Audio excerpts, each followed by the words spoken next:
Password. I don't know it now. Turn it. Close the door, please.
How's everybody doing? Who have we got on?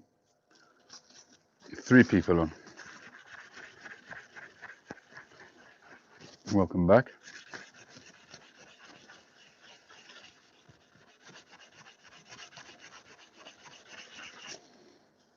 Hey Michael, how you doing?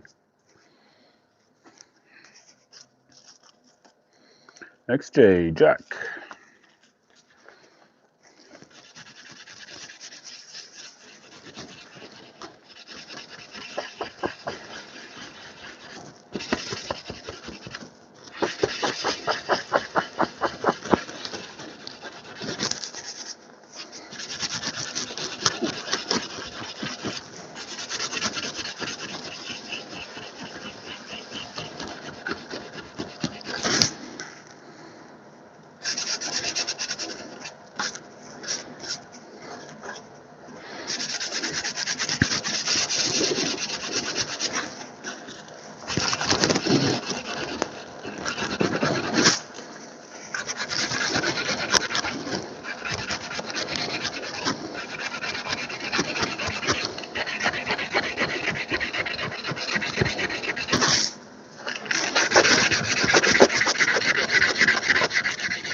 Jack.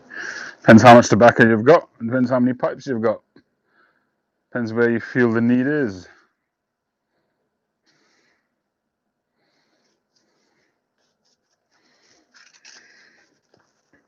Hey Vangelis.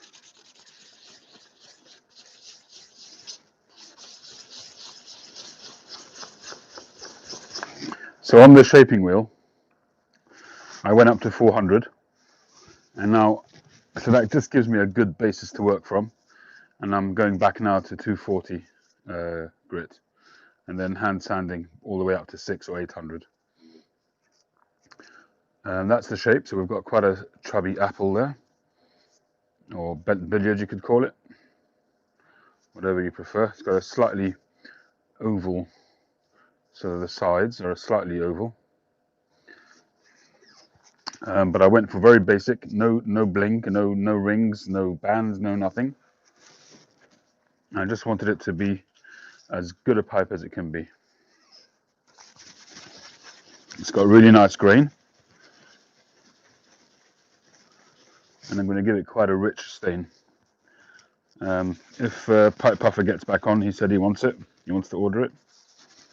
And if he tells me he wants a lighter stain, then I'll do a lighter stain. But otherwise, there's some lovely grain on this pipe.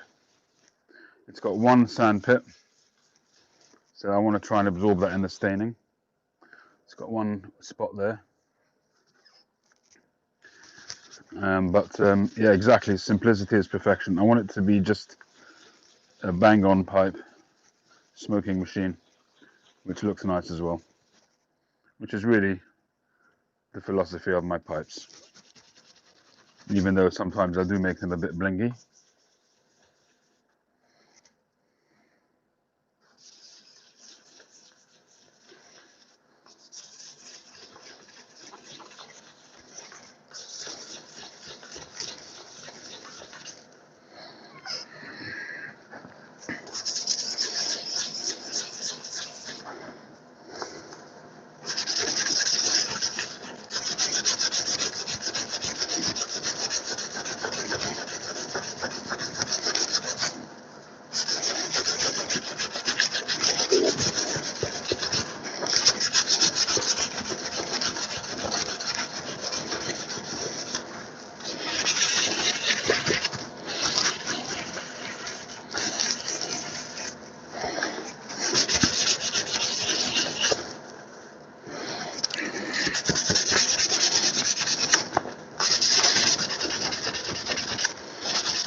Depending on how quickly we get to staining, I might even start the second pipe tonight. We'll see how we go.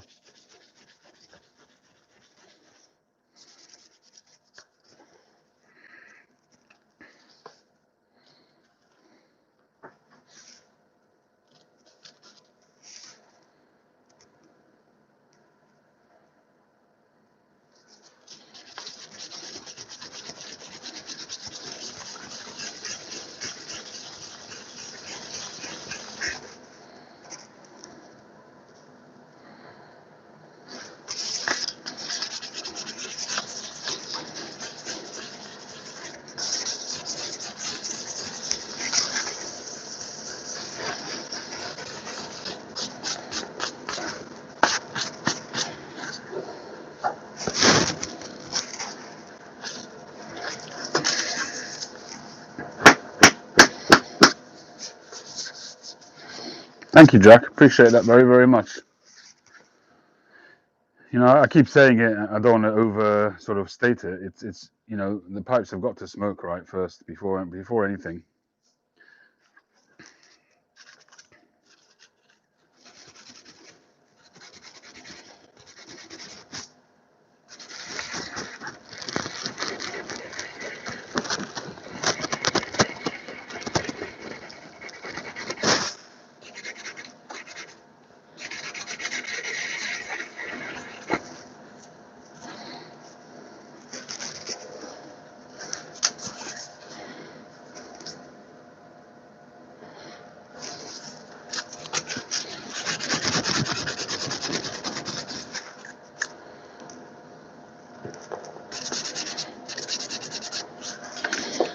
I don't set out to make the prettiest pipes in the world. I'd like to make them pretty if that works out as well. I certainly aim to make them as nice as possible, but it's got to be functional. Certainly not looking to make a £1,000 pipe which nobody's going to smoke.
can't wait to see what the grain on this pipe looks like, because I can see some very, very tight bird's eye.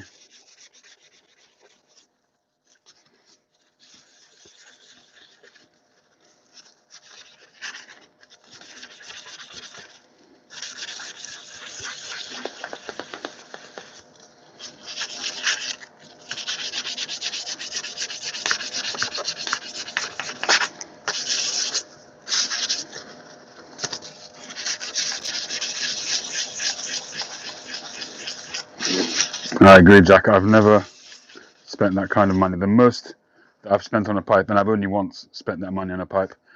I wouldn't say I regret it, but it doesn't. I just don't think it justifies it. I bought a Dunhill, new retail. The Stubby Dublin, very nice pipe. I bought it because of the sandblast. The sandblast on it was exceptional. I still have that pipe, and I paid $3.99, I think, for it retail. And I would sell it. I'd sell it for like $2.50, $2.25. If somebody would pay it, I'd sell it. It's not being smoked, so what's the point? I'll lose money, serious money, but that money would go into either buying another pipe or buying more materials for my pipe making. You've heard my philosophy enough times about my pipe collecting. You know, the pipes, with the very, very few exceptions, I don't keep the pipes unless they're being smoked.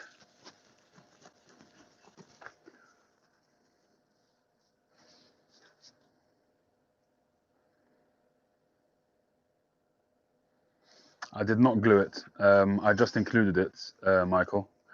Some of the parcels went out today, some didn't.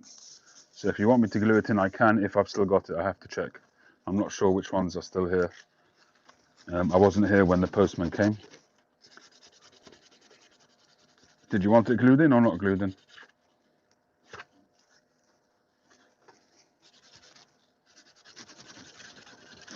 I usually won't glue it unless requested. I think I put the adapter in with it. If I didn't, I don't know, I'll have to check it actually.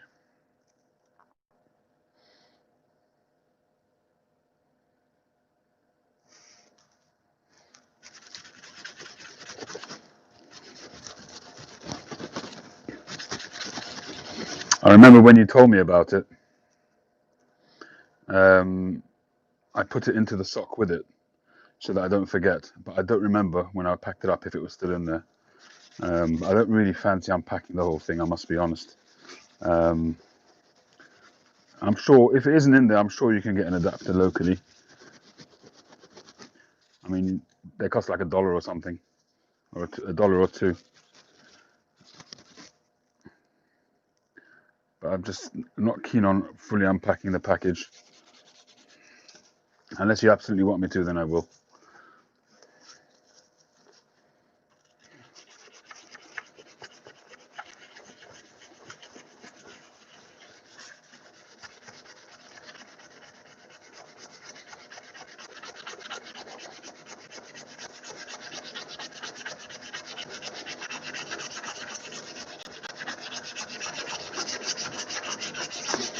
Hopefully it's in there. I don't see why it wouldn't be, but it's possible.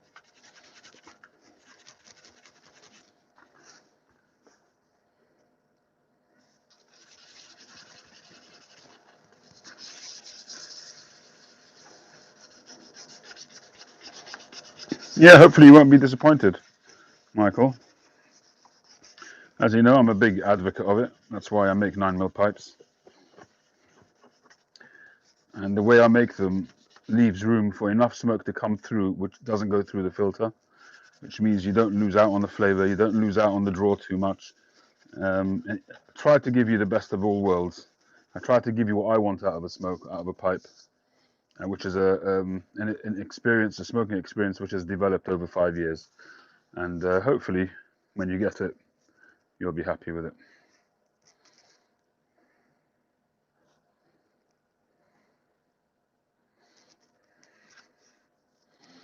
You may be converted and ditch the converter.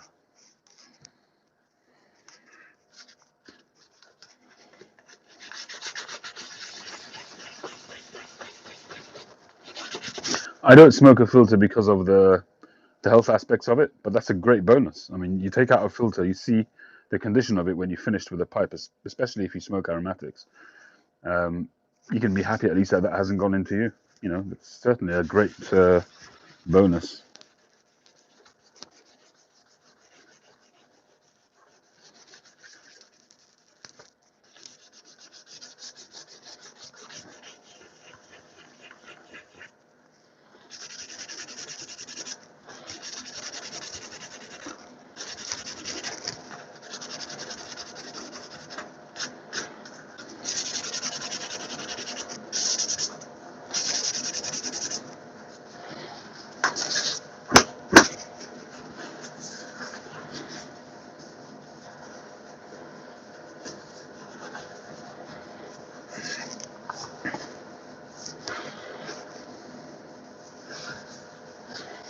So I charge extra for commissions.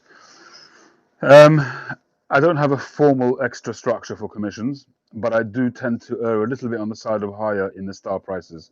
So my star prices are roughly 145 upwards for one star, 185 upwards 2 star, and roughly 225 upwards 3 star. So you may be in the upper bracket. If it was a 1 star pipe and it's commission, you may be closer to the 185 rather than the 145. I try to keep my 1 stars somewhere in the middle, so usually around 150, 160, 165. I try not to, on all the pipes that I make, I try not to go to the upper edge. But if it's commission, then it might get closer. So that's really how I tend to look at it. I do my best to keep the prices as reasonable as possible.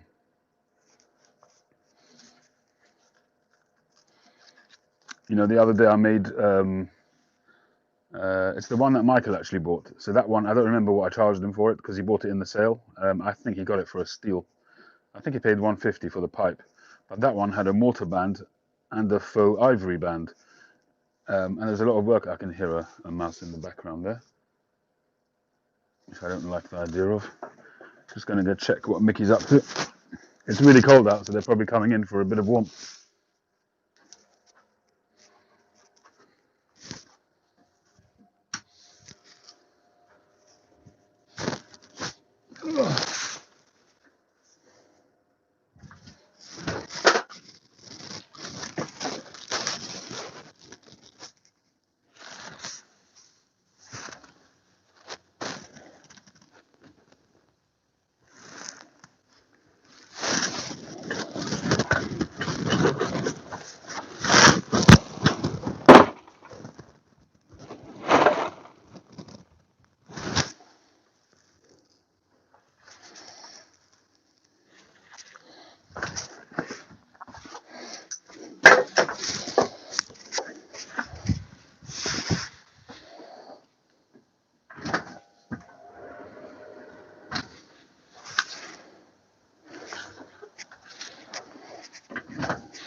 Well, Mickey's up to something in there, but I couldn't see him.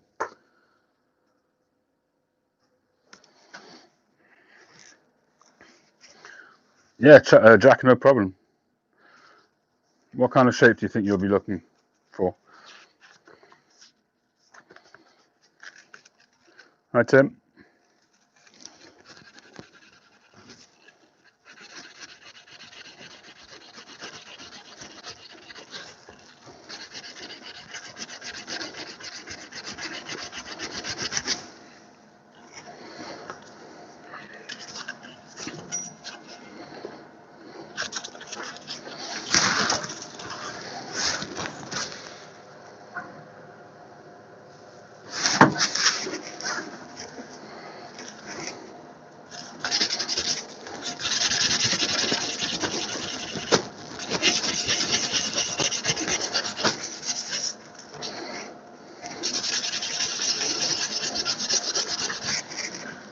As long as that Mickey doesn't come in here, we'll be fine.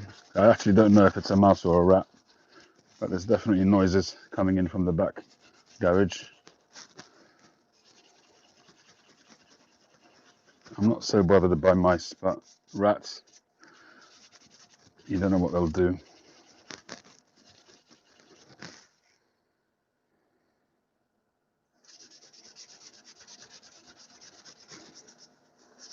Hey, Cliff.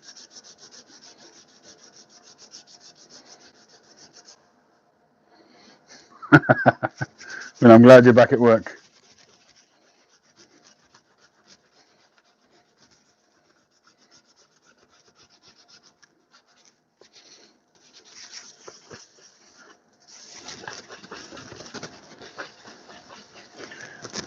You know, sometimes when you're sitting and you've got your glasses on, and the angle of the refraction of your glasses catches something, and you think you're seeing something move on the side, but it's actually just the refraction in your glasses. That's what I'm kind of on edge now, expecting to see a mouse or a rat soon, from the noises that I can hear.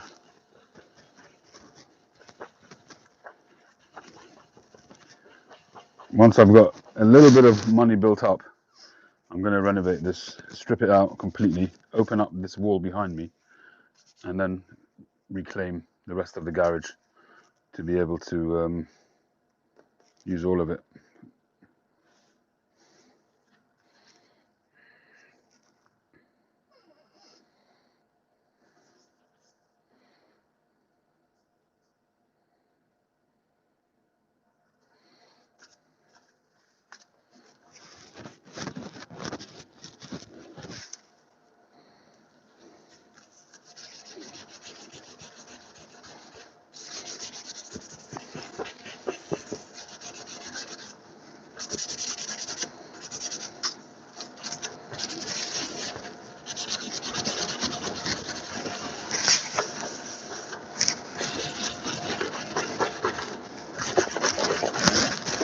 So it's either Mickey the rat, Mickey Mouse, or Roland Rat. Hopefully I don't get to see which one it is.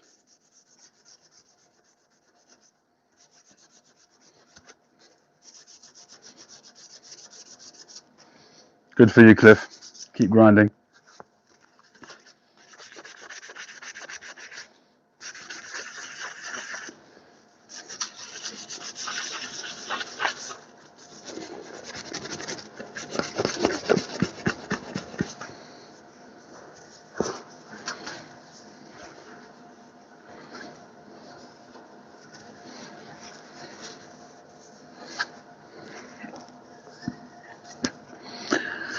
All right, I think we're ready for 400. Just watch, I won't find a piece. An off cut that I can use. I'll have to start another piece. How much you want to bet?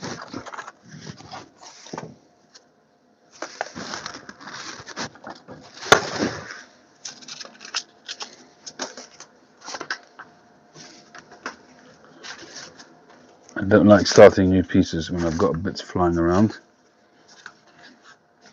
600. I won't find that when I need it.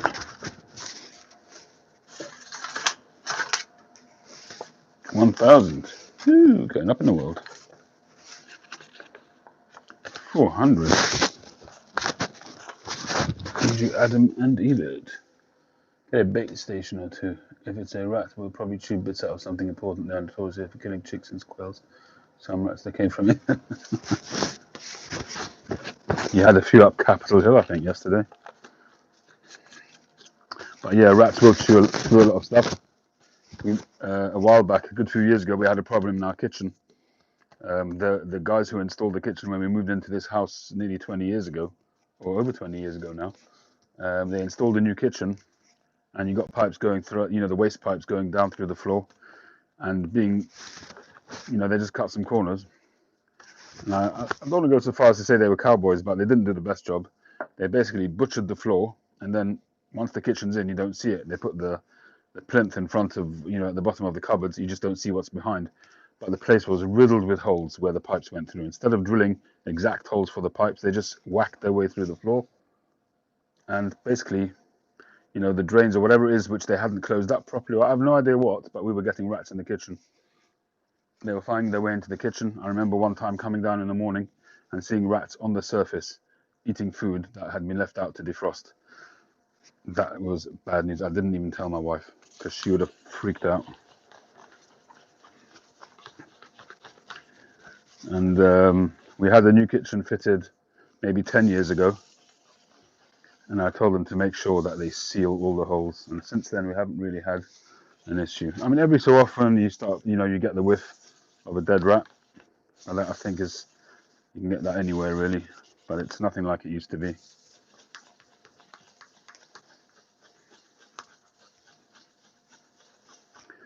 I finish my pipes usually at 600 grit and occasionally 800. Very rarely do I go over 800. It's just not necessary. It's really it's not. It's just if you're refurbishing a stem and you're using micro mesh, which they've got these cards, these micro mesh cards, and you're using it to get rid of oxidization, then that's fine. You can go up to as much as you want to get a mirror finish. But with the pipes, you could get a pretty smooth finish at 240 grit. Most furniture companies, when they're sanding furniture, they don't go much above that. 400 is already considered really smooth, and 600 certainly, and 800 is just great. Really gives a nice smooth feel. Unless you're paying like £1,000 for your pipe or that kind of thing, don't expect over 400 or 600. Even if some do, it's just, I don't think that's warranted. As I was saying to Tim earlier on, his pipe I think I did up to 600. You see what it is, and you'll see what 600 is like. Let me know what you think, Tim. Stems, quite similar, but I actually finish them off with a composite on the buffer. So I have a few different levels of composite. I'm not sure what the grit equivalent is, to be honest, but it gives, I mean, if I would sand it a lot more, even the ones which come up with a mirror finish, or my ones, if you look under really close or under magnifying glass, you'll still see the hairline scratches on there. But again, if you're paying £1,000 for it and you wanted me to sand it up to 1,500 or 15,000 even grit, then fine. But nobody's paying for that kind of time to be spent on it. And the first time you smoke it, you start biting on it, it's all gone anyway. So, it's to me, it's a wasted energy. Anything above 600 to me, in my opinion, is a waste of energy, because it's stuff which, unless you're completely anal about it and you're going to take your magnifying glass out, it's just not practical. It's a waste of your time. Nobody's paying you for that amount of time, unless you're Chonovitz and charging $5,000 for your pipe, or you're Nana Everson and charging $10,000 for your pipe. Then it just doesn't warrant it.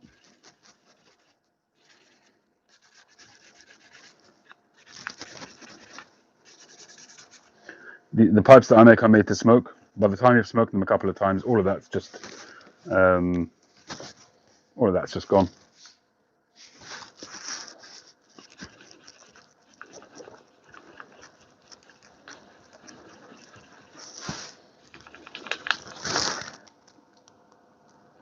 Oh, that was invested energy, James, not wasted energy.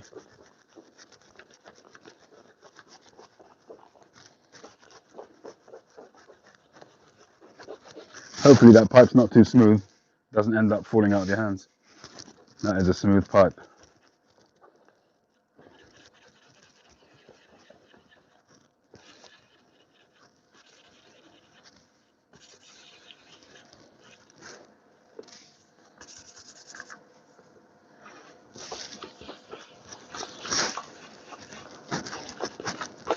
I look forward, Tim.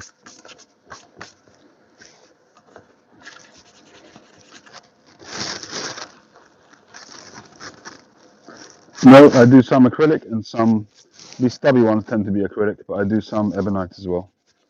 I've also got Eldritch rodstock, which I make. Yesterday's pipe, or 2 days ago, whenever it was, the last pipe, pipe 270 was a handmade, a hand-cut stem with Eldritch rodstock.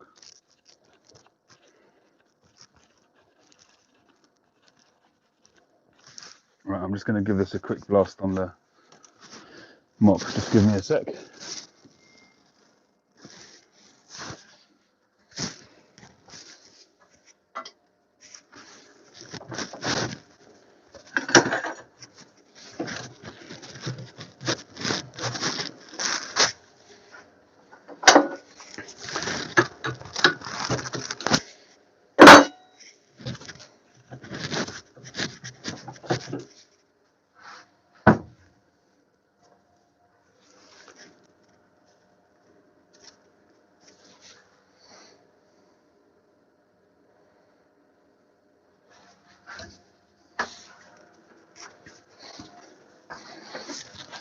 just share something with you. I just took the chuck off the lathe, and on the pipe that we've just made, there was a very slight little, I noticed a little wobble as I was turning it, and I had to adjust it by hand when I was hand sanding it, and I couldn't understand why that was, and I felt a vibration. I checked all the things and I couldn't see any problem, but because I had the load in it, the block in it, I couldn't check these.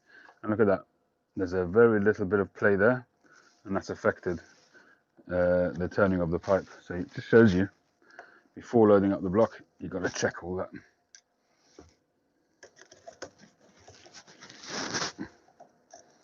That's a lesson learned. Like I said, every day's a learning day.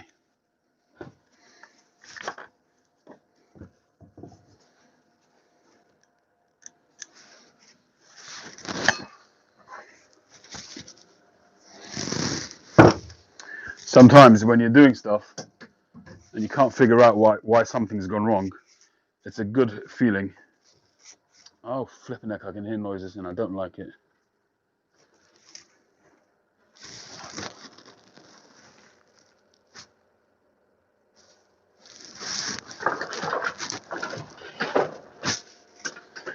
I need to put something to separate from that back garage. I used to have a piece of wood there, but I've used it now.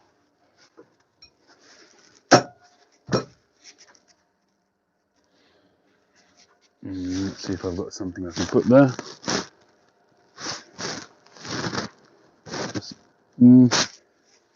Well, we'll have to just do for now, I guess.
So that's with the buffing. I'm going to carry on sanding now. So there's 2 sand spots on this one. There's a little line there we can just about make out, and there's a spot there as well. Other than that, it's pristine pretty much. But hopefully the staining will absorb all of that. There's a couple of tiny spots there as well.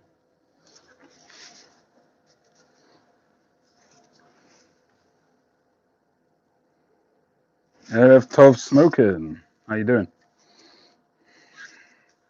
So this is an acrylic Cumberland stem.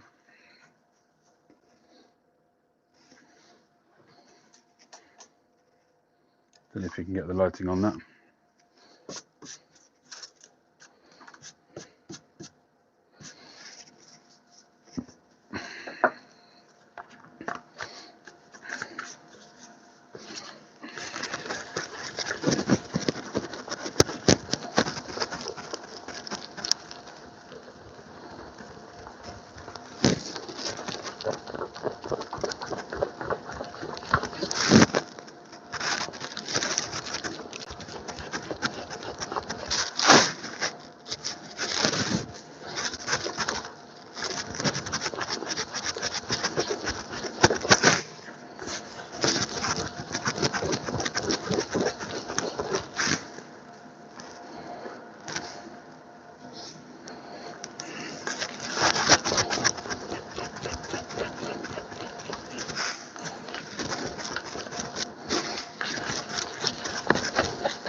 Hopefully that little green pipe, Tim, will have been worth the wait. I think it's a special pipe. I think they both are actually. I mean, I think all of my pipes are special, to be honest, but some are more special than others. And the green one, I think it's special because that's really the first time I fully explored that razor carving, the razor texture, by doing that pattern. And also, it was one of the early bands that I had good success with, the Eldritch band. And I think the green works with the leafy kind of shape of that texture of the carving. So I just think that whole pipe just works. And the second one, as I said to you, as I said on the sale, that live, that's, you know, for me, that was an exemplary, almost the quintessential smoking pipe. It's got balance, it's got comfort, it's got nice shape, it's smooth, good size, not too big, not too small, and a really nice, good quality, comfortable Evernight stem. A lot of work's gone into shaping that button. Hopefully you'll be able to feel that and recognize it and appreciate it. Because that's what the main thing is. It's got to be improving the smoking experience. And as I've always said, my aim is to make it hard for you to choose another pipe. When you're looking at your rack in the morning, you just got to feel that you got to reach for that pipe. And I know you can't do that every time, but I want to make it difficult for you at least. That's my aim. Can't say that it'll always happen, but that's my aim.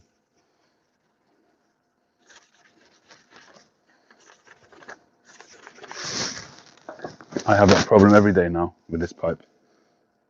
I've got to force myself to leave it at home sometimes.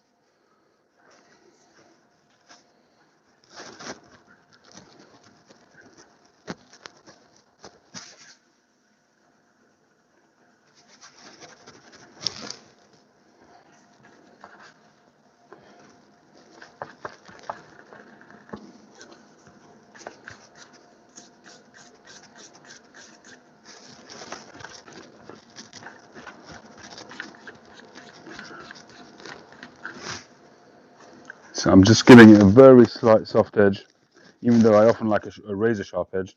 But on this one, I'm trying to get the grain on the top to kind of almost blend in with the walls, even though it won't really, but it just helps, especially on the cross grain here. I just want it to kind of continue over. So I don't know if you can see this, but you can see the cross grain there, and then it just kind of continues onto the top rim. So I'm giving it a very little soft edge just to help with that continuing flow. It's really a perception thing. It's not in reality, but it's kind of the little things which I like doing which maybe even subconsciously helps to improve the overall look of the pipe. You know, sometimes your eye is more symmetrical than you actually realize, and subconsciously something just looks right, and you don't know why, but sometimes it just looks right. And it's those little things which I find, which until I started making pipes, I didn't really realize what it was that made one particular pipe look better than another. And a lot of it is about balance and shaping, obviously, but a lot of it is also about those little things. Okay, I think we are ready for staining. It's got a very nice feel to the pipe, and as I said, I'm super excited to see the grain on this pipe. The cross grain is not absolutely central, it's slightly to the side, but it's really nice grain. And the bird's eye is, I can't wait to see that. I just got a shock. I was looking down and I saw this running into my strap, just sort of hanging on the side. I thought something moving. You know when you're on edge. All right, so I can still hear that Mickey messing about out in the back there. It does put me on edge, even though I'm 1,000 times bigger than it, but still, it's the way it goes. So I'm going for a darker brown, give it a richer hue. Hey Boris, indifferent, how are you doing? Who's giving a thumb? Oh, I don't know. I don't even look at that anymore. It's just children, saddos, people who have got nothing to do in their lives. Just they think that they're upsetting me, but I barely even look at it. Somebody mentions it, I'll look at it, but I just don't. It means nothing to me. In fact, even the thumbs down, thumbs up, they both have a positive effect on your overall rating, I think, with the YouTube. Good attention, bad attention, it's attention. If I was to monetize my channel, that would go towards the popularity of the channel, whether it's good popularity or bad popularity. So you go ahead and do your thumbs downs. Doesn't bother me in the slightest. I've never ever put out content for thumbs up or for thumbs down or for the content I've always put out has been content which I find interesting. That automatically is going to mean that other people don't find it interesting, but there's bound to be, out of however many billion people in the world there are, there's bound to be some who share my tastes in things. And so far, 5,500 have thought that. I'm happy with that.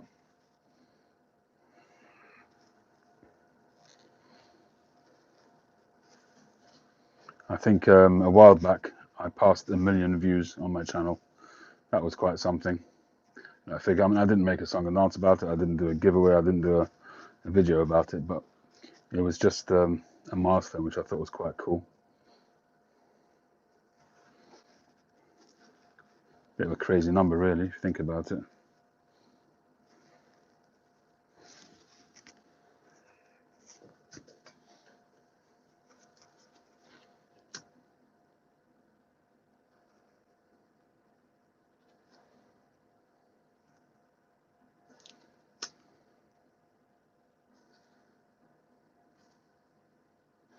I need to get one of those flame things. You know, you see on some channels, pipe makers, they have a little pot with paraffin in it with a wick, and they just leave it on as a constant flame, or you know, blow it out when they're not using it.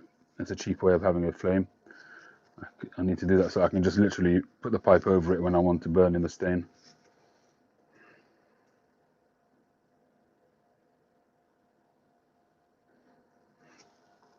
There are a handful of thumbs downers that I get on every single video, whether it's a recorded video or a live video. It's the same people, I'm pretty sure, every time, because as you say, they're pretty much immediate. And you know, you have these gut feelings about who they might be, and so what? It's people that, for one reason or another, have either offended somebody, or some deal didn't work out that they're not happy about, and they feel that I've wronged them, maybe. But more often than not, it's just people who are sad. They have maybe struggles in life, challenges which they haven't dealt with properly, and they haven't fulfilled themselves. So The fulfillment is by giving a thumbs down. Woohoo.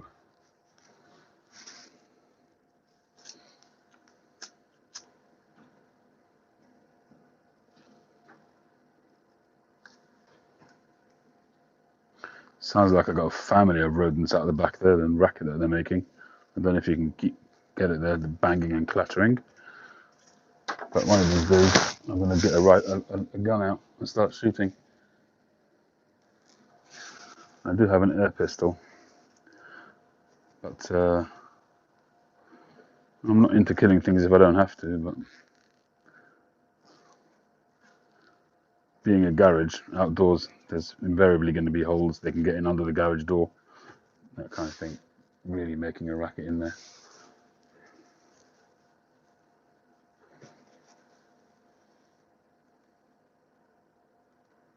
That's not a bad idea, Eric, to heat up the briar. The only reason I don't do that is because if there are any pits or sand pits or spots or anything like that, it's going to force them to the surface.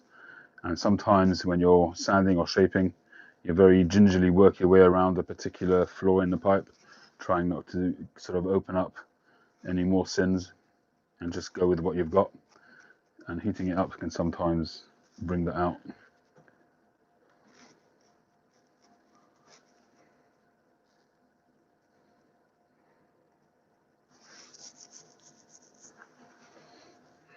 Possums, no. Are you in Australia? Or New Zealand? XJ?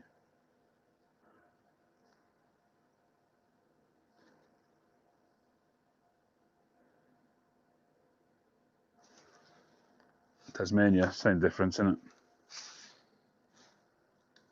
Nice part of the world.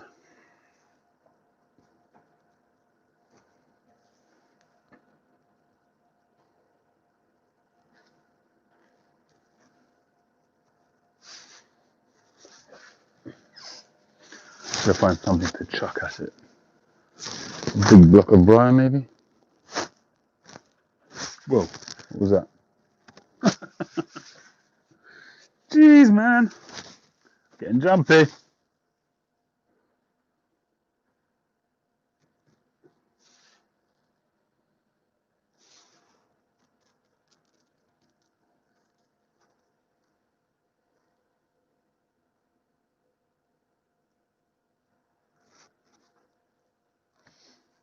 Ildar, how you doing? Yeah, I mean, I guess it's the same thing, you know, using the flame. I just follow what I've been advised by people who have been doing it for many, many years. So people like Ian Walker, Mike Billington, they've been at it for 30, 40 years. It's good enough for me.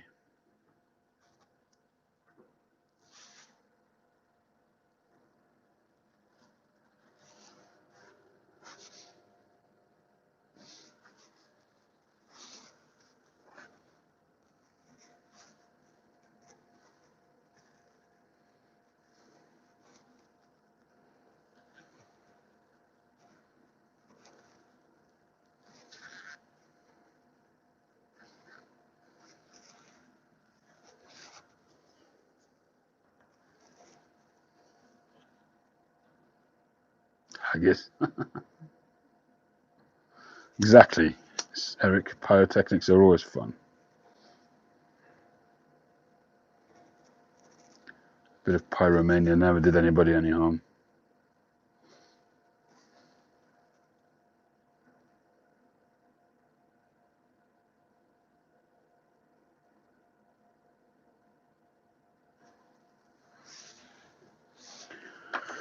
Right, let's put that aside on its peg.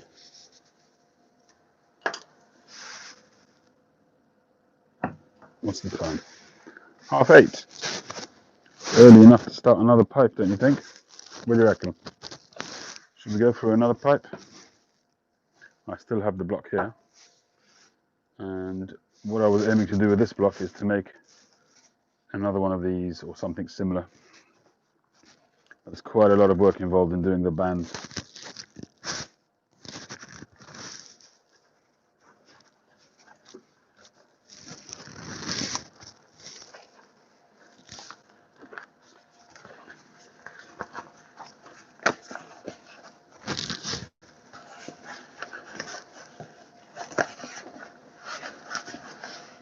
Oh, this pouch is nearly empty.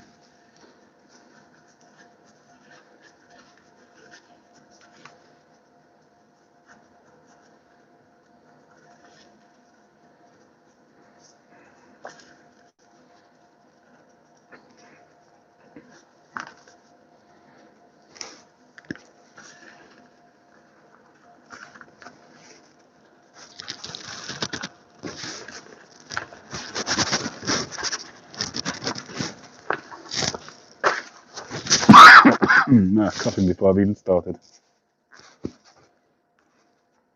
That's all right.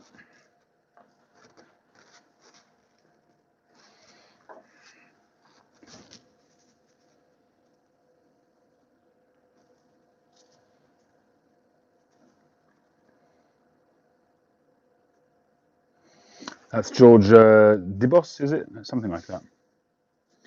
You know, people do things different ways.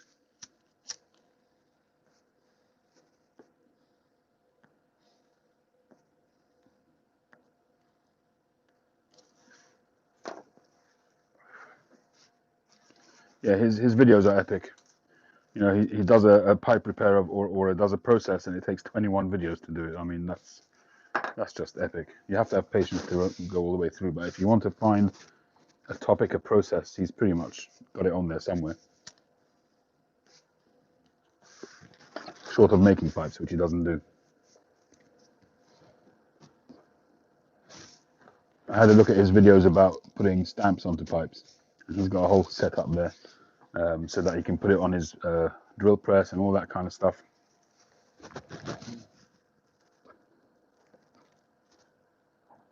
His last one, within the last few months, for sure. I hope he's okay.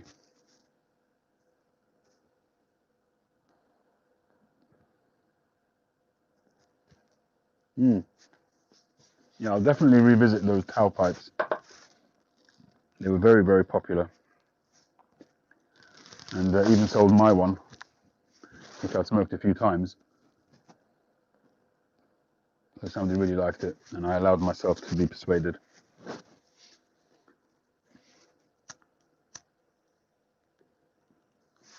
I guess with the thought in mind that I could always make another one.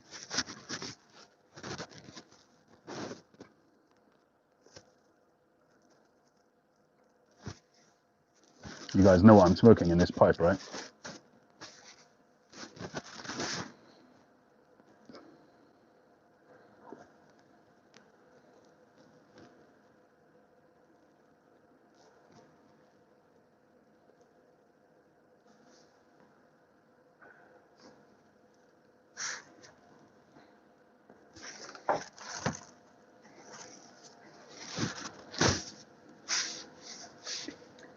I had a really nice fairy cake before. My daughter makes these fairy cakes.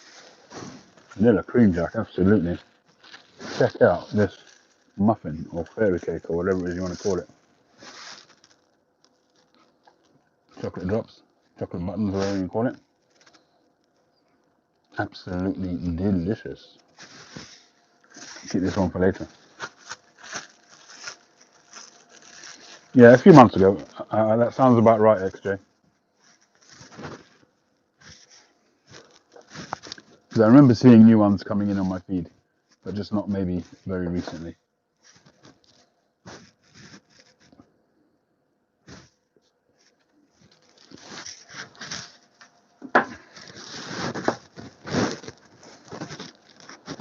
Alright, let's make a start.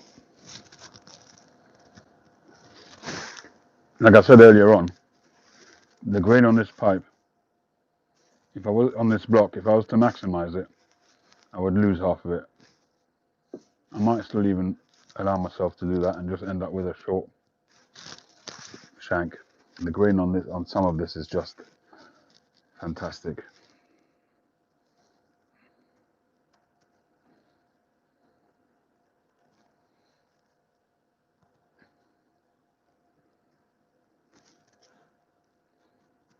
I'll show you what I mean.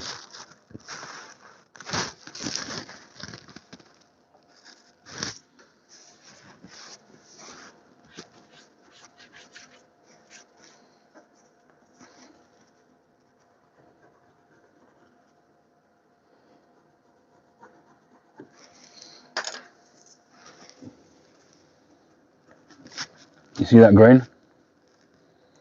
If I start the pipe there, I lose that beautiful grain, consistent grain.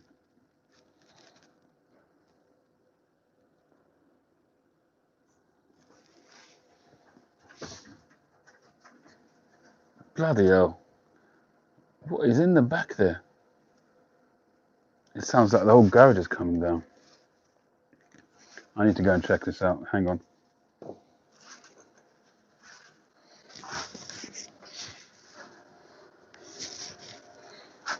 I need a stick of some kind.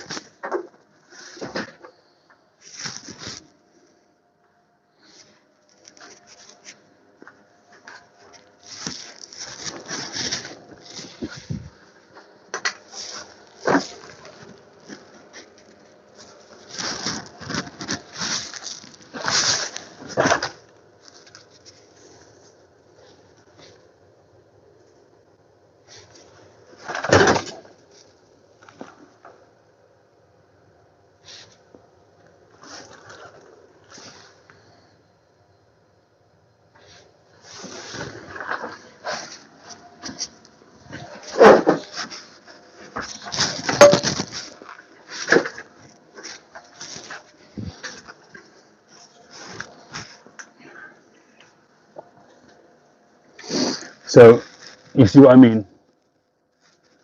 I could do it that way, I suppose. Yeah, might have to do that. The pipe, we've already stained it up, waiting for it to dry a bit. Josh?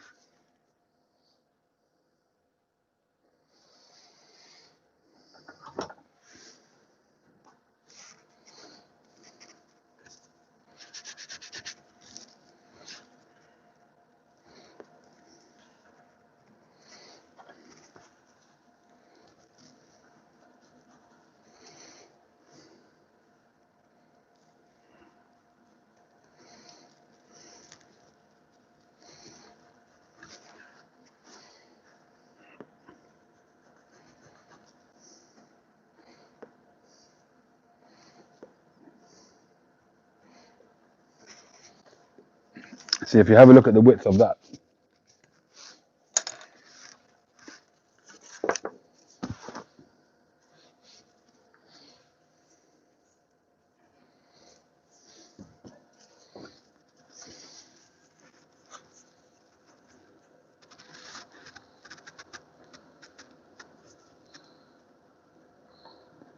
the width of that is just around 50 mil.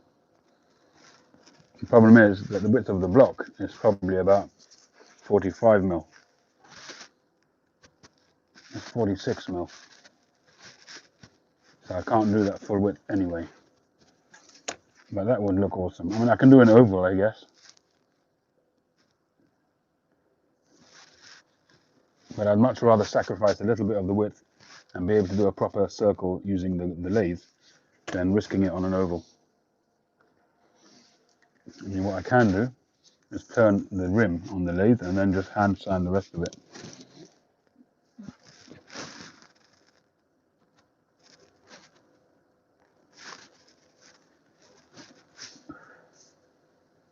Hey Paul, make the bowl shorter.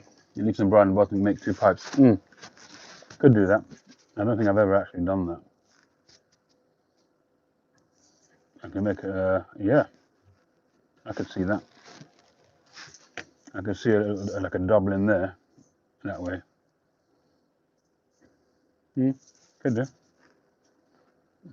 I need to really cut that quite precisely. And my bandsaw doesn't do that. It doesn't do precise, but I could try and do that.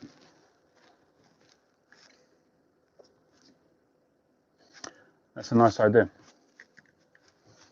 I might just do that.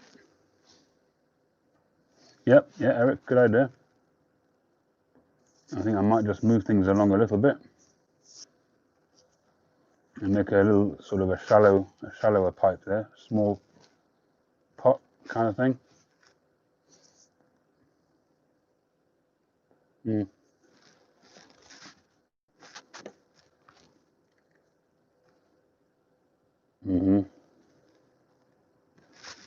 Right, we'll give that a go. Let's sand it up. As long as Roland stays out of my face.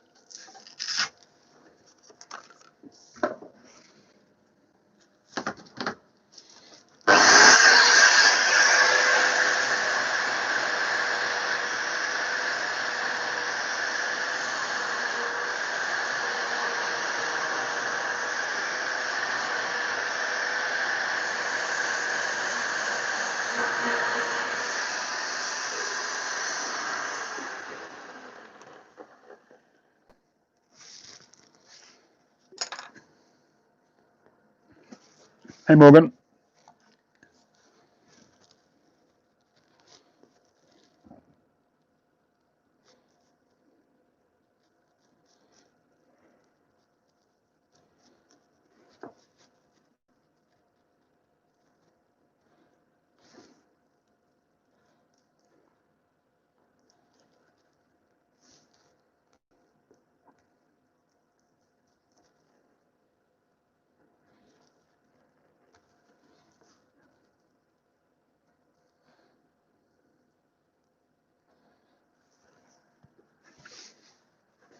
I'll be honest with you, you know, in the days when it was really hard to get briar, I'd be more motivated to make 2 pipes out of it. But for the sake of the cost of a block of briar, I'd much rather have more room to play with and make a bigger pipe, if I'm really honest. But it's an interesting exercise.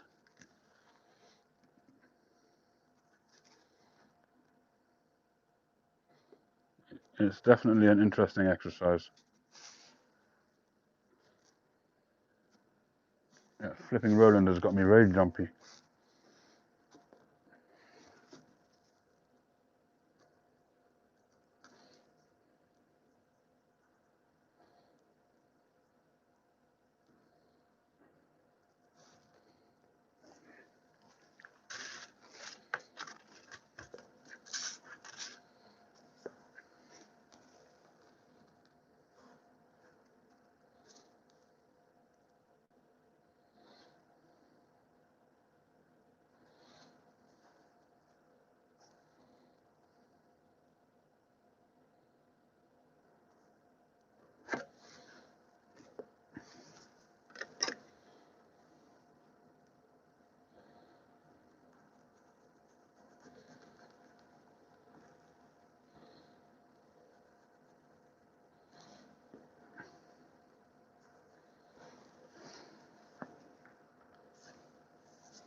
I think I can make this into a stubby pot. Leave the plateau on. Could be interesting.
This pipe we were doing earlier on, it's been stained already, and it's we're going to do the sanding the staining sort of final bit a bit later on.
So there's your two pipes.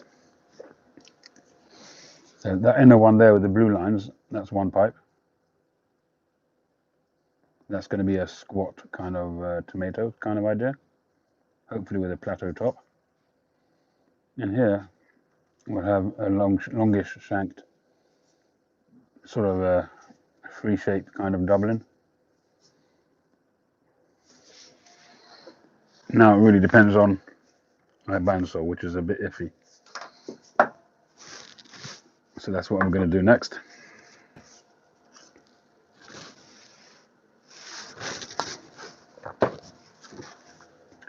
Which is right next to the entrance to the back garage. So Roland better watch out. Scram, Roland! Pesky vermin!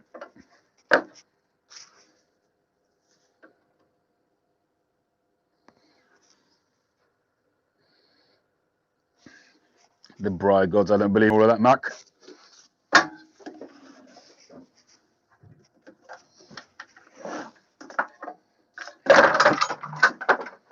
Okay, here we go.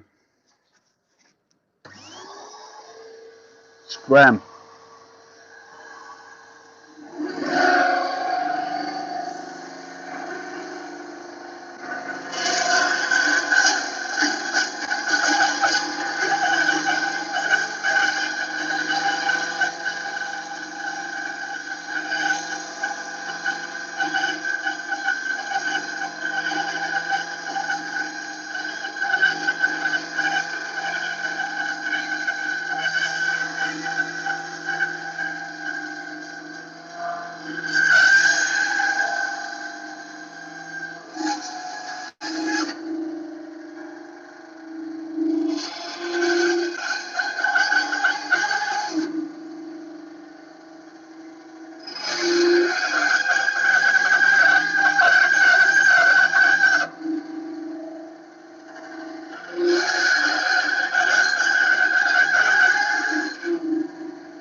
So that's one.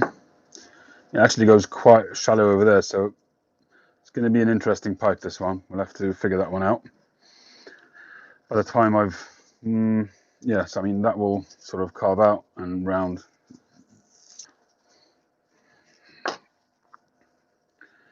And this one, probably just sort of do an opposite curve there, something like that.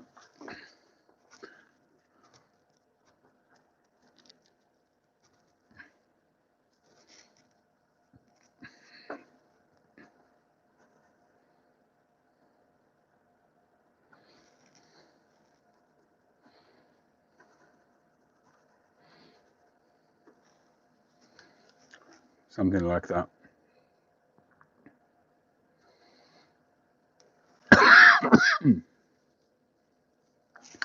Oh, I'm sure it will be. I'm looking forward to this one. I think I might do this one first because that's exciting me a bit.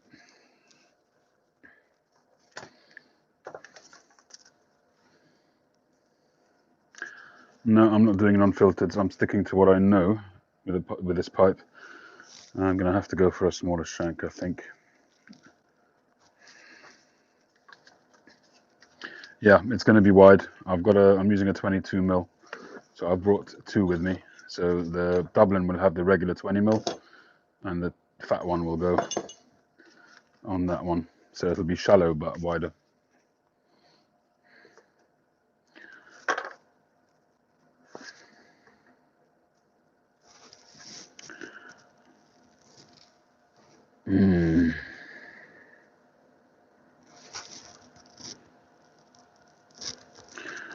I'm going to have to go for a smaller. I wanted to do a stubby with a fat thing, but I can't.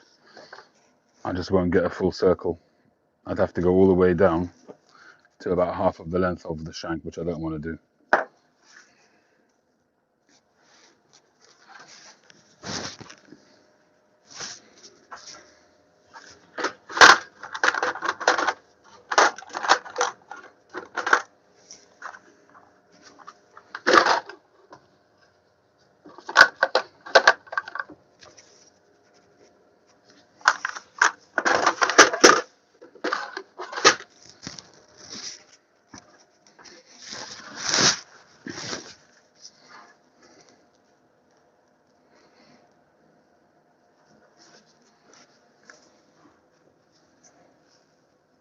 How about that?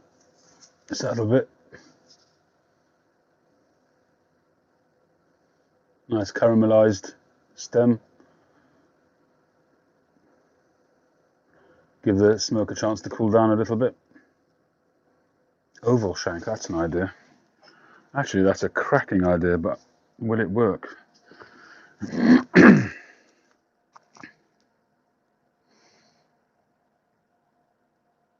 That's a good idea. Who was that?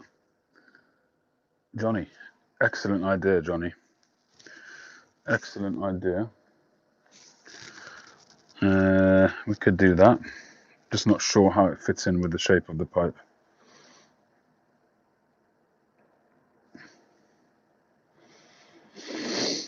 The balance of it.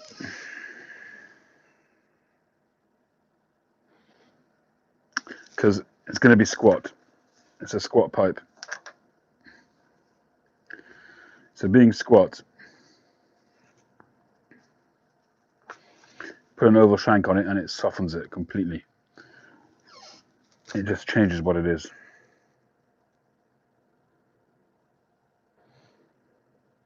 I've got a better idea.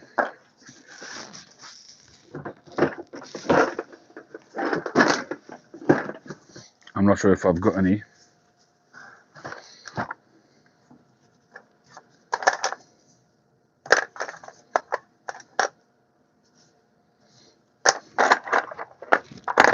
I'm not going to say better idea, Johnny. Different idea.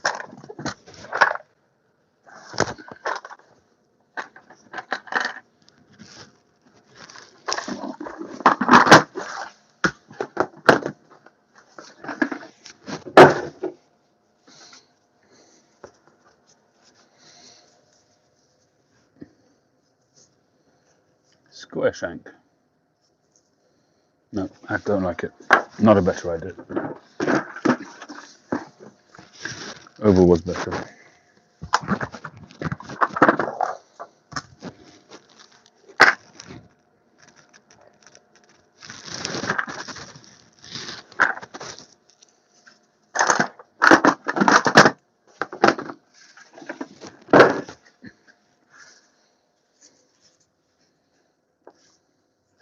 And this one is probably 20 mil.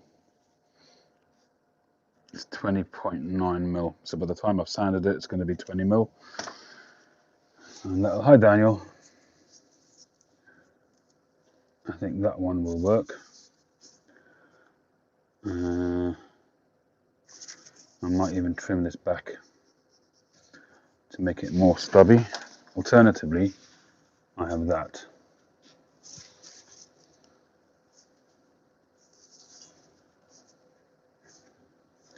I could do that.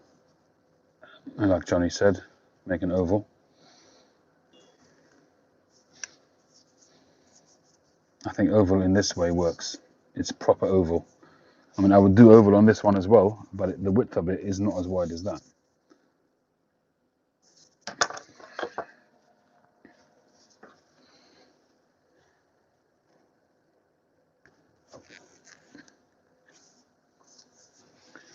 You see that? See the difference there? There's at least a couple of mil on each side, which makes it more of an oval. Let's hear your vote, people. Do around 20 mil, as opposed to the 22 on the ones that I usually use for the stubby. So around ebonite, good stocky round, and maybe trim it back a little bit, so it's, let's say, half of that, or go for proper oval. I'm not doing Daniel. I'm not doing diamond. Thank you, Daniel. I know you like me to do a diamond, but I'm not. I haven't done enough practice on diamond shanks, and I'm not wasting this block. It's an interesting block. Oval, oval, oval, oval. Okay. I should really get a cup of Ovaltine to go with it whilst I'm making it. Don't you think? Hey, Puffer says oval.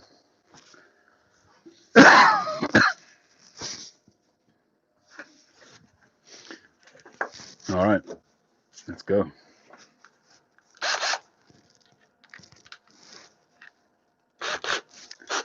Remind me before I finished, I've got to do the stem work on the other pipe, on Puffer's pipe. But we'll get this one going.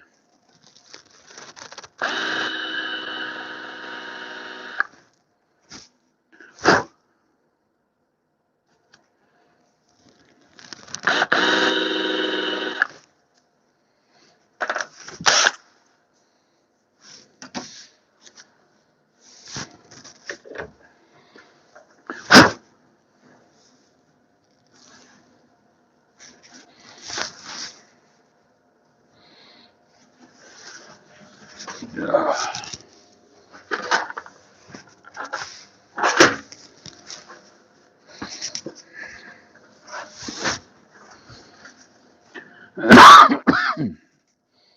Yeah, I think that does look more balanced. I would agree with you.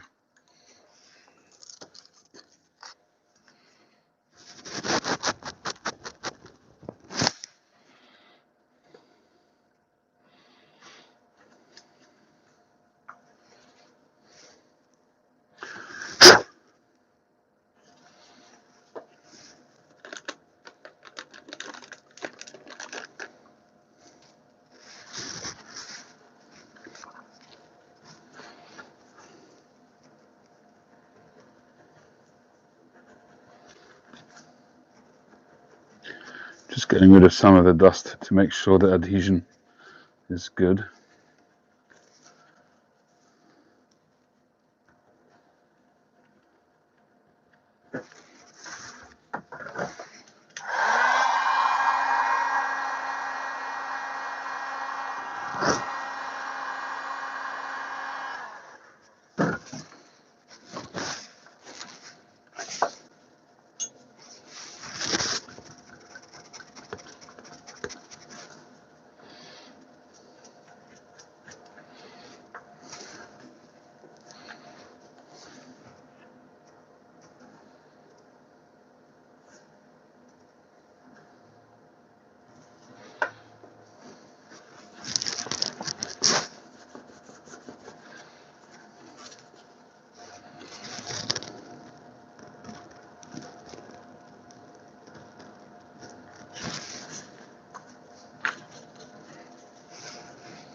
Beautiful.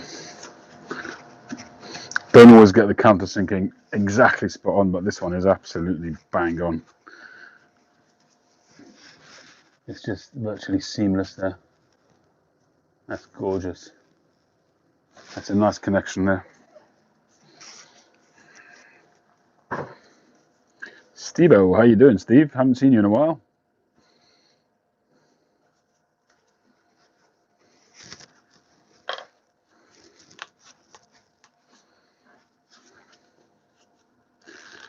Am I selling these as a set? Only if Pipe Puffer buys both, because he's already booked this one, if he likes the look of it at the end. So it'll be up to him if he wants to buy them as a set. Otherwise, somebody else can have a chance at the other one, the small one.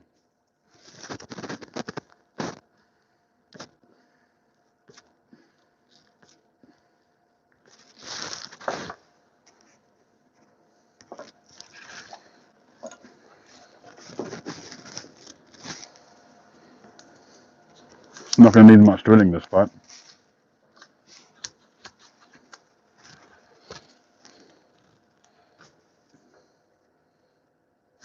I use the Vaughan Dr. Pearl 9mm.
All right,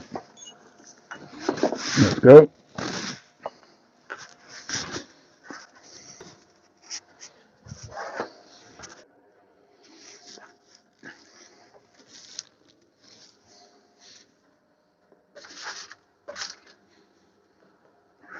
That's what happens when a call comes in.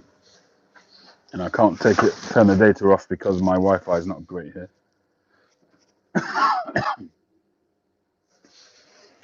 Yeah, I did a hand cut on my last pipe.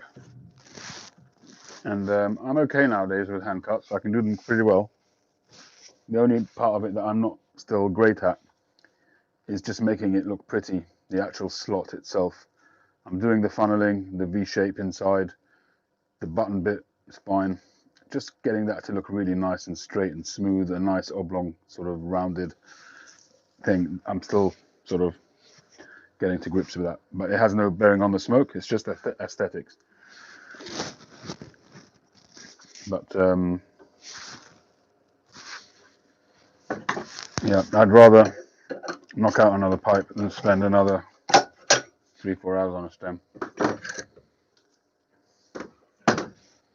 where the amount of work that I do to my pre-molded stems gives us just as good a smoke, in my opinion. I've been looking at those slot guides. Do your stems have to be a particular diameter for that to work, or it works on any diameter? I know I saw these got different sized ones. They come in a set or something, no?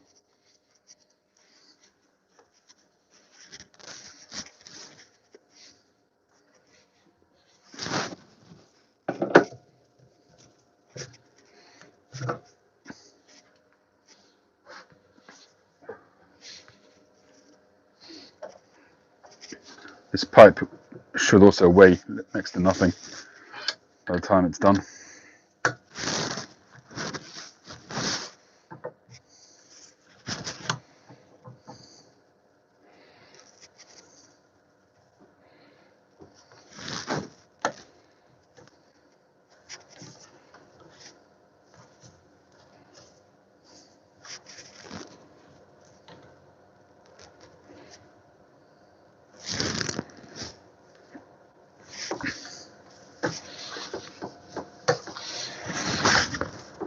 I need eyes at the back of my head. Keep looking out to see if Roland's behind me, about to nip at my legs.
Three sizes for $40.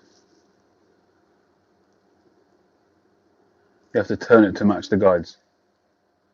Right. Yeah, probably not something that I'm going to want to get involved with, to be honest. I do want to learn, just practice to do those neatly. I probably have to get one of my needle files, and I'll probably glue a little bit of sandpaper onto it or something like that at a, say, a 240 grit. The needle files that I've got, they're much too fine, and they don't take much off. So I have to modify something so that I get what I need out of it. I'll do that one of these days.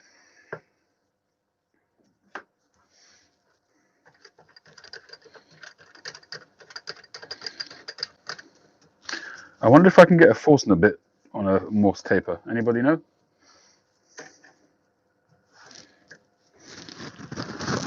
If I can get everything that I need on a Morse taper, I will literally have a rack here and not bother with a chuck. I mean, obviously you need to use it from time to time, but I think that would save me a lot of time.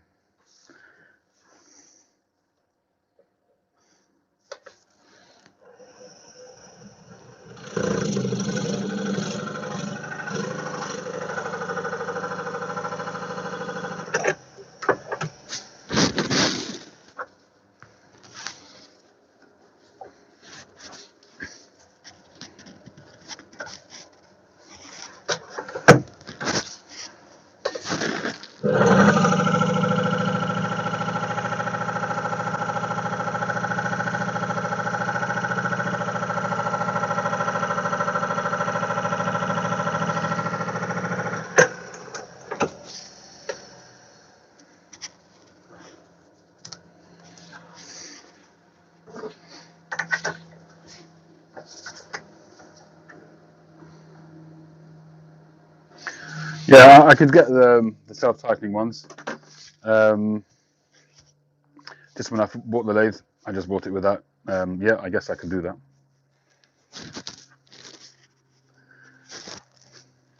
I mean, do they self-tighten? Do you have to do all that, or does it itself? Because if you've got to do all of that, then I might as well use the key. Because just your hands are cold out here and it doesn't work so well.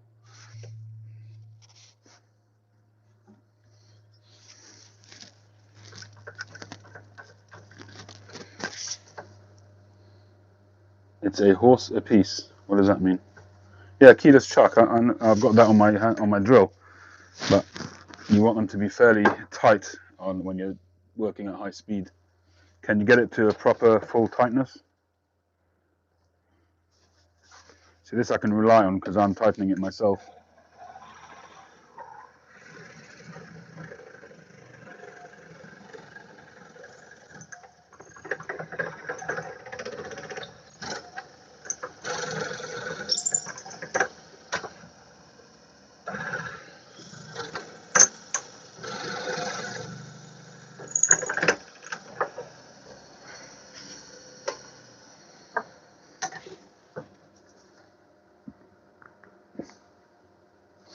Yeah. Excuse me. That being the case, I probably won't bother.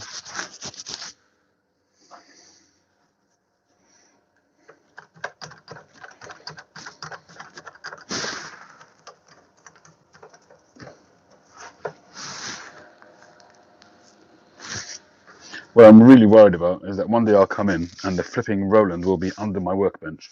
I'll sit down and the thing will come shooting out and I'll have a heart attack. That is what I'm worried about.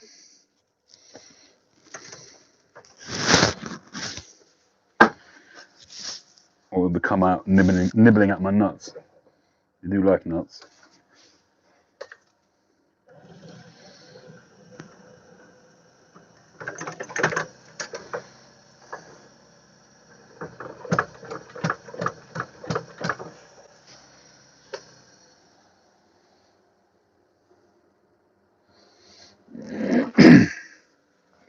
Well, when I redid this, kind of when I got this workbench, I put a few logistically within reach shelves.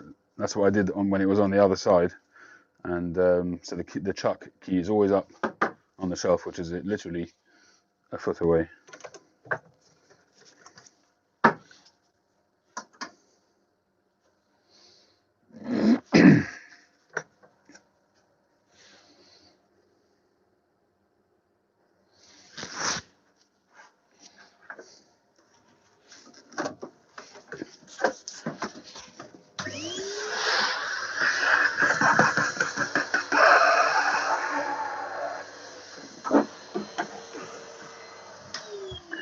Anybody know if any of those high-pitched rodent repellers, you know, the things you plug in, which emit a high-pitched noise which you can't hear? Anybody know if those things work? So I'll just plug one of those in here, or a couple of them.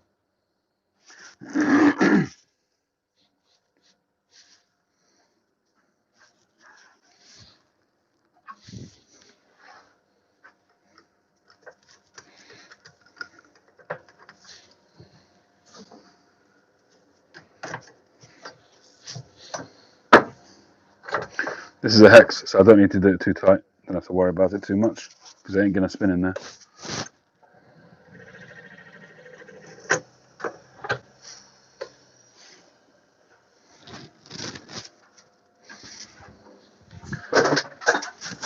So basically, when I turn this, I'm turning it to the width of the oval.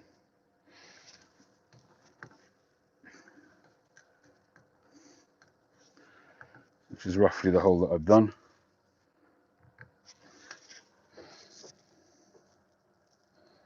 That's about spot on.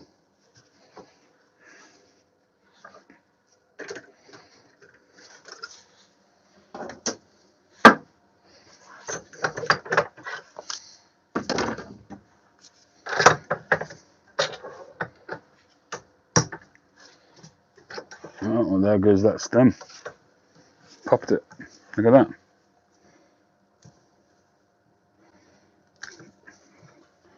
Look at that.